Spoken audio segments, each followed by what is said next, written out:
Hey guys, this is Dragon, and today I'll be reviewing the Skyloong SK61, which is basically the GK61 with optical switches. So let's get started.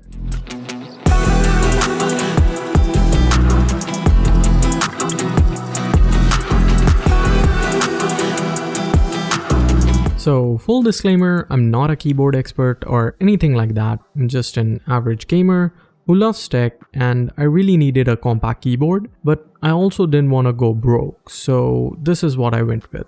I'm sure there are a lot more reviews out there that are much more detailed than this, but this is just going to be my experience using this keyboard for the past 6 months now. So first things first, this is a 60% keyboard.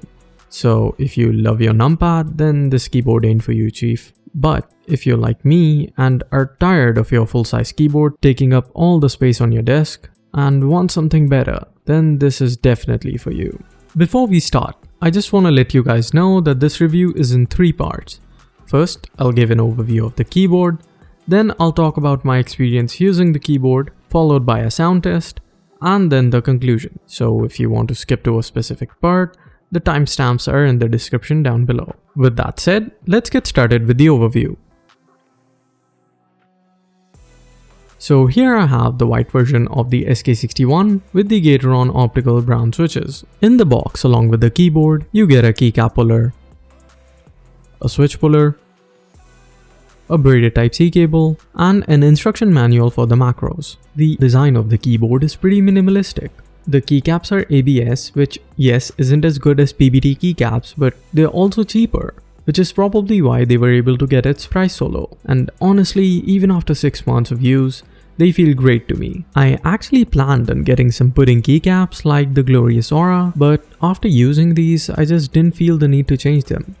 Of course, you can if you want to, along with the switches, which are also hot swappable, although you can only use other optical switches in their place. The build quality of the keyboard is actually pretty amazing. It's plastic all around, but it's really solid. There's no flex in the chassis and the keys have minimal wobble, so I'm pretty happy with it. And talking about the exterior, it's pretty simple white all around, a Type-C port on the top left, and some branding at the bottom along with the 4 rubber feet, which have held up pretty good. And yeah, that's about it for the overview. Now let's talk about my experience using the keyboard for gaming and just in general use. I have been using this keyboard for about 6 months now, and one thing is clear to me. These optical brown switches are amazing. From the travel distance to the actual typing feel of the keyboard, it's just awesome. Before this, I used the CK550 from Cooler Master, which had the non-optical Gateron browns for about 2 years, and going from a full-size keyboard to the 60% size was definitely a big adjustment. It took me a bit to get used to it, but not as long as I thought it would. After about 2 weeks of using the function key shortcuts, they became second nature to me. I did miss the numpad and the other keys a bit, but not as much as I thought I would. And the amount of desk space I saved because of this form factor, it made things a lot more comfortable, which was awesome. Now talking about the switches, I used to love my Gateron browns, but I love these even more. They are overall just so smooth and much quieter compared to the non-optical switches, but still have that same tactile feel, which just felt great. I don't have my old keyboard to compare them, but from my personal experience, switching to this was just 100% worth it. Now talking about gaming, the games I played were Destiny 2 and Outriders, and I honestly didn't really notice a big difference between this and my old keyboard, which makes sense considering that was also a mechanical keyboard. But I'm pretty sure if you're coming from a membrane keyboard, you will notice a much bigger difference. What I did notice was how my gaming experience got much more comfortable because of this smaller keyboard. I know I've said this like a billion times by now, and this probably isn't the thing you guys expected to hear in the gaming section, but it's true. Now, I know this can be subjective, but for me at least, the difference in comfort between my old full-size keyboard and this was big enough to be noticeable, so that's why I just had to mention it. As much as I love these optical brown switches, I know they are probably not for everyone, especially for gaming, which is why it's pretty awesome that all these switches are hot swappable. So for example, you can just get a set of red or yellow optical switches and just use them on the WASD keys or whichever keys you use while gaming. Although I should mention that you can only use other optical switches from Gateron, so no Cherry Mix. Which, yes, is sad, but then again, the optical switches are much cheaper when compared to Cherry, and it's probably why they were able to price it as low as they did, but we'll get to the price in a bit. And finally, the thing that I love the most about this keyboard probably isn't what you guys think it is. Yes, it is a good keyboard in both gaming and in general use, but the thing that I love most about it is the fact that it has a detachable Type-C cable. I know that doesn't sound impressive, but in the past few months, this has just been so freaking convenient. Just the ability to disconnect it from my PC in a second and being able to connect it to anything else with just a standard Type-C cable. It's just awesome. And if that wasn't enough, just the fact that I don't need to completely remove the cable from the back of my PC every time I need to move it or clean it just made things so much better. Back when I was buying this keyboard, the fact that it used a standard USB-C connection didn't really seem like a big deal to me. I mean, don't get me wrong, I was glad that it had it, but if it didn't, I don't think it would have made a difference to me. I was so wrong. This has made my life so much easier, and I don't think I'm ever going back to a keyboard with a fixed cable anytime soon. And yeah, that's about it. Overall, my experience was pretty freaking positive. Like I said at the beginning, I'm not really an expert when it comes to keyboards, and especially mechanical keyboards, but ever since the day I got this thing, I've had no regrets. Now, a small sound test before we get to the conclusion.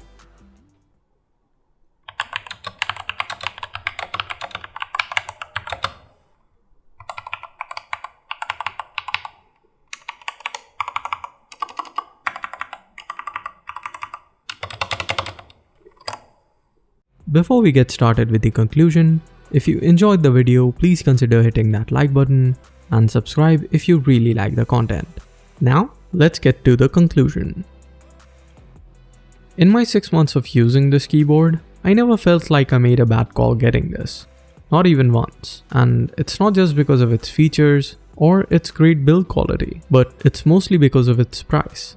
In India, this keyboard is sold by Mechkeys for 3,799 rupees, which is about $52, and at this price, this thing is a steal. And that's probably why it's really hard to find it in stock. From what I saw this year, Mechkeys actually imported a pretty decent amount of keyboards. Still, most of them were out of stock within a month. And this was back in February, so it can take anywhere from 6 months to even a year for them to be back in stock, especially given the current conditions. Though I do have a feeling they might be back in stock at some point before the end of the year. So if you're serious about buying these, just keep checking that product page and hope for them to be back in stock soon. So quick note here.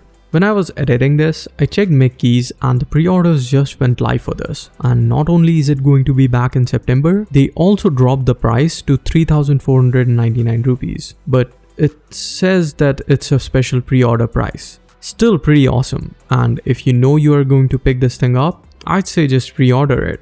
It's a great price and a great keyboard. Anyway, back to the video. And that's about it.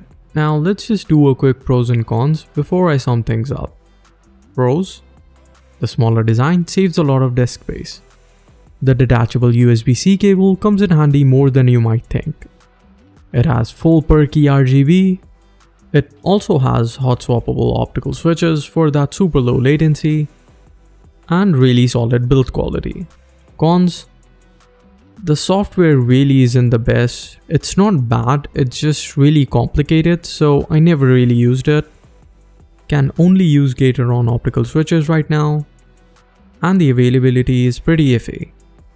Like I said at the beginning of the video, I'm by no means an expert when it comes to keyboards, but as a normal consumer who had been looking for a decent mechanical keyboard sub 5,000 rupees, which is about $70, this thing just exceeded all my expectations. And to end, I'll just say this: if you're looking for a mechanical keyboard in this price, you can live without your numpad and have patience to wait for this keyboard to be back in stock, I'd say take that leap of faith, because going 60% has been one of the best things I've ever done. Some extra stuff that you guys might find helpful. The SK61 and the GK61 are pretty much the same keyboard. The only difference is that the SK61 is optical only, while the GK61 is a normal mechanical keyboard. And the price difference between them is around 1300 rupees, which is about $18, but I'm pretty sure the overall experience will be pretty much the same. But I guess it's up to you to decide if the switches are worth it or not. Please try to avoid the HK Gaming 61 on Amazon if you can, because it doesn't come with any warranty, at least in India. And lastly, you can get this keyboard imported from sites like EpoMaker that imports these keyboards here if you really want one right now, but there's always a risk of it being stuck in customs, so you never know. And finally, there's a really nice mechanical keyboard subreddit. It really helped me out a lot when I was about to buy my keyboard, and so maybe it can help you too. Definitely check it out. I've linked it in the description below. So yeah, that's about it from me. If you liked the video, please hit that like button, hit that subscribe button if you like the content, comment down below which keyboard are you using right now, and I'll catch you guys in the next video.